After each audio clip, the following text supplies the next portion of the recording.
Done done done के पिछले episode में हमने देखा था कि चुड़ैल ने ओकारुन का बनाना चुरा लिया था और हमारे डुओ ने दोनों एलियंस को पेल दिया था। अब हमारे डुओ जाएंगे बुढ़िया से केला वापस लाने। अब आगे उससे पहले मैं अपना इंट्रोडक्शन करवाता हूँ। मैं हूँ रेज। मेरा काम है तुम लोगों का इंटरटेनमेंट करवाना।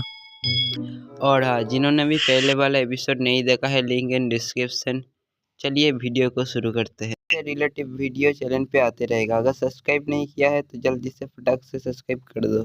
मोमो को यकीन ही नहीं हो रहा कि इस बेवकूफ का नाम है केंटाकाकुड़ा।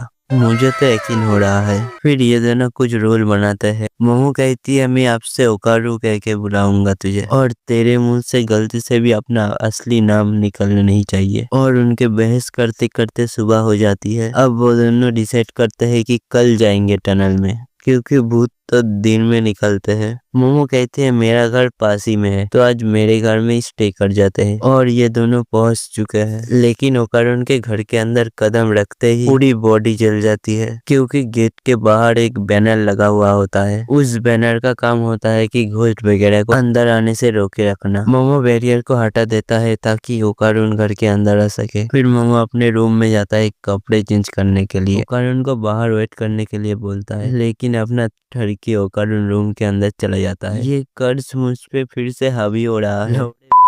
मोमो एक हाथ से कर्ज से ओकारुन को बचाती है और दूसरे हाथ से अपने कपड़े चेंज करती है। फिर मोमो उसे अपना हुडी देती है पहनने के लिए। फिर मोमो कहती है बुढ़िया ने कहा था कि तुम्हारा बनाना ले लिया है, जरा चेक करना। ओकारुन पेन के अंदर झांक कर देखता है कि उसका ओझर गायब है। मोमो कहती है मुझे भी देखना है। भाई को मेरी तरफ तूने नहीं देखा, अब नहीं है, अब तुझे देखना है। भाई का कट चुका है और भाई को पता भी नहीं चला। और इधर ओकारुन मोमो को ब्लेम करती है, क्या तूने ही तो मुझे भेजा था वहाँ पर जाने के लिए। फिर मोमो कहती है तुम ही तो कह रहे थे घुस जैसा कुछ नहीं होता, अब क्या हुआ। फिर ओकारुन कहता है मुझे तुमसे दोस्ती करना था, इसलिए मैं वो सब कर रहा था। औरत का चक्कर। यहाँ ओकारुन थोड़ा सैड हो जाता है और मोमो कहती है तेरे खुद की वजह से ही तेरा कोई दोस्त नहीं है, तुम ज्यादा बोलते भी नहीं हो, कुछ तो बातचीत करो मेरे से। ओकारुन कहता है मुझे तुमसे बात नहीं करना, तुम लोगों की कमियां निकालते हो। उसके बाद ही डोरबेल बजता है और मोमो बताती है कि उसके घर पे 2 ही डोरबेल है, एक जो नॉर्मल इंसानों के लिए है और दूसरा जो घोस्ट स्पिरिट वगैरह को अंदर आने के बाद बचता है, और जो अभी बचता है वो घोस्ट वाला है। मोमो ने घर के अंदर आते वक्त बैरियर हटा दिया था, तो अब कोई भी घर के अंदर आ सकता है। उसके बाद मोमो कहती है जल्दी से जाके चलो बैरियर लगा देते हैं ताकि घोस्ट अंदर ना आ सके। मोमो और ओकारुन के बाहर आते सिनारियो चेंज हो जाता है, चारों तरफ दियार हो गया है। तभी मोमो नोटिस करता है कि वो दोनों ब्लीड कर रहे हैं, मोमो नाक से और ओकारुन मुंह से। और ये सब इस भाई साहब की वजह से हो रहा है। इस भाई साहब को भी ओकारुन का बनाना चाहिए, लेकिन क्या है इसके बारे में,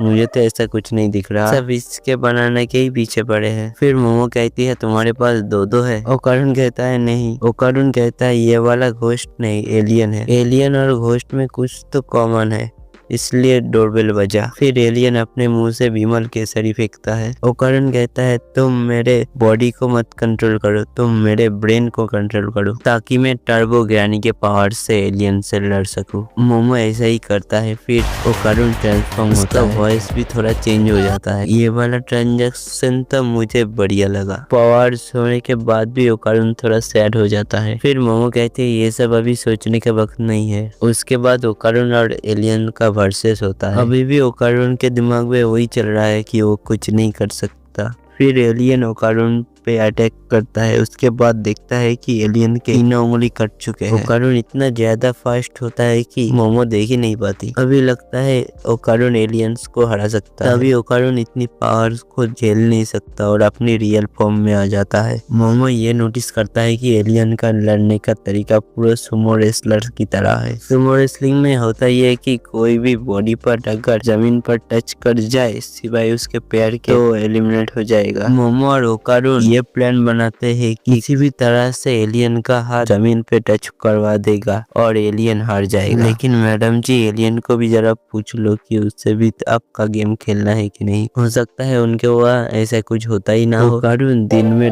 2 बार ही ट्रांसफॉर्म कर सकता है। और ये उसका लास्ट चांस है। मोमो कहती है तू उसके पैर पे वार करना, मैं उसको बॉडी को धक्का देके गिरा दूंगा। और वो दोनों ऐसा कर भी देता है। एलियन का हाथ जमीन पर लगते ही इरेज होने लगता है। तभी एलियन गुलाटी लगा के बच जाता है। लो मुँह दिया तुम्हारे प्लान पे। फिर ये जो मोमो को पेलता है भाई, और दूसरी साइड टर्बो यानी उपकरण पे कंट्रोल करना फिर से चालू कर देता है, लेकिन मोमो उस पर कंट्रोल फिर से कर लेता है पड़ेगा। तभी मोमो उपकरण को अपनी तरफ खींचती है अपनी पावर से।